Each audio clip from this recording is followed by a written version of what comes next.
ఇక ఉపాధికి ఊతం ధరలకు కళ్యం. ఇక ఉపాధికి ఊతం అట, ఉపాధి ఎక్కువ ఇస్తారట. ఈ పెరిగిన ధరలకు కళ్యం వేసి గూస్తారట. చూద్దాం ఒకసారి. మోదీ 3.0 ఆర్థిక సర్వేలో ప్రభుత్వ ఉద్ఘాటన. ఈ ఏడాది జీడిపి వృద్ధి రేటు 6.5 నుంచి 7% ఇక అంచనా ఉంటారు. లక్షలాది ఉద్యోగాల కల్పనే లక్ష్యం. 2030 నాటికి ఏటా 78.5 లక్షల ఉద్యోగాలు స్పష్టి. తయారీ ఎగుమతులకు చైనా పెట్టుబడుల దన్ను. నిర్మాణాత్మక సంస్కరణలతో 7% పైగా వృద్ధి. ప్రైవేటు పెట్టుబడులు, చిన్న పరిశ్రమలకు ఊతం. విద్య ఉపాధి మధ్య అంతరాన్ని ఇక పూడ్చాల్సిందేనట. విద్యా ఉపాధి మధ్య అంతరాన్ని పూడ్చాల్సిందే. కార్మిక వ్యవసాయ సంస్కరణలు తక్షణ అవసరం. పార్లమెంటులో సర్వేను ప్రవేశపెట్టిన ఈ నిర్మలా సీతారామన్ గారు. మొత్తానికి వీళ్ళు ప్రవేశపెట్టింది అయితే ఈ విధంగా ఉన్నది. ఏమంటా ఉన్నారంటే మొత్తానికైతే విద్యా ఉపాధి మధ్య అంతరాన్ని పూడ్చాల్సిందిగా పెట్టుకున్నారట. లక్షలాది ఉద్యోగాల రూపకల్పన వీళ్ళ యొక్క లక్ష్యం అన్నమాట. మరి ఇక లక్షలాది ఉద్యోగాల రూపకల్పన ఏ విధంగా చేస్తారు, ఎంతవరకు ఇంప్లిమెంట్ చేస్తారు? ఎందుకంటే ఇప్పుడు సీతారామన్ గారు అద్భుతంగా చెప్తా ఉన్నారు. ఏమంటా ఉన్నారు? 2023 నాటికి ఏటా 78.5 లక్షల ఉద్యోగాలు ఇక స్పష్టి. ఎవరు అంటా ఉన్నారు? ఏడాదికి వీళ్ళు అంటా ఉన్నారు.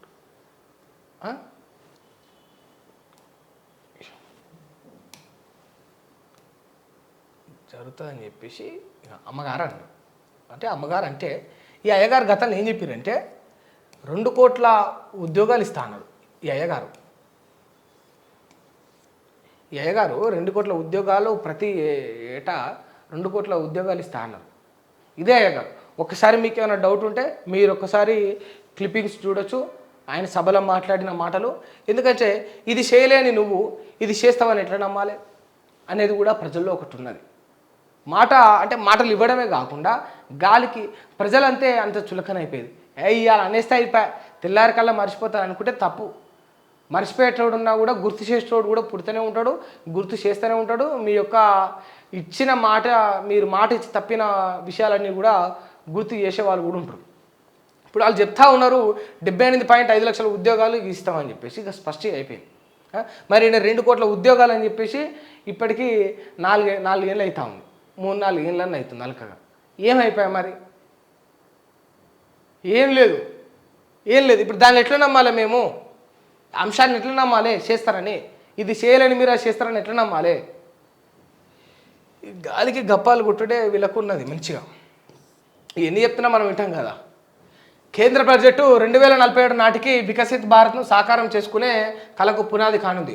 3 ఏళ్లుగా ఏటా 8% చొప్పున వృద్ధితో ఈ దేశంలో శరవేగంగా దూసుకుపోతుంది. విపక్షాలు ప్రధాని గొంతునే నొక్కే అప్రజాస్వామ్య పోకడలను పోతున్నాయని చెప్పేసి నరేంద్ర మోడీ అంటా ఉన్నారు. ఏంది, మీరు గతంలో ఇస్తా అన్న ఉద్యోగాలు ఇవ్వలేదు, మీరు చేస్తా అన్న పనులు ఏమేమి చేయలేదు చెప్పడము మీ గొంతు నొక్కినట్ట, లేకపోతే మీరు ఇప్పుడు విపక్షాల గొంతు నొక్కుతున్నట్ట? వాళ్ళు ఉన్నదే ప్రశ్నించనీకి కదా, వాళ్ళు ఉన్నదే మీరు చేసిన తప్పులను చెప్పనీకి కదా. అట్లా చేస్తే కూడా గొంతు నొక్కినట్టేనా?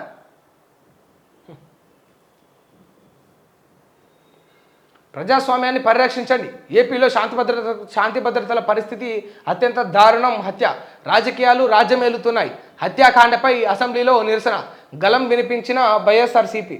హామీలపై నిలదీస్తారనే పూర్తిస్థాయి బడ్జెట్పై భయం. కూటమి ప్రభుత్వం వేసే ప్రతి అడుగులోనూ భయం కనిపిస్తుందని వైఎస్ జగన్ అంటా ఉన్నాడు. ఏపీ అసెంబ్లీ గేటు వద్ద వైఎస్ఆర్సీపీ సభ్యులను అడ్డుకుంటున్న పోలీసులపై ఆగ్రహం వ్యక్తం చేస్తున్న వైసీపీ జగన్. మీ వైఎస్ఆర్సీపీ సొంత ఎమ్మెల్సీయే మరి ఒక సామాన్యుని, ఒక మామూలు వ్యక్తిని హత్య చేసి కారు డిక్కీల్లో వేసుకుపోయినప్పుడు ఎందుకు లేవలేదు మరి గొంతు?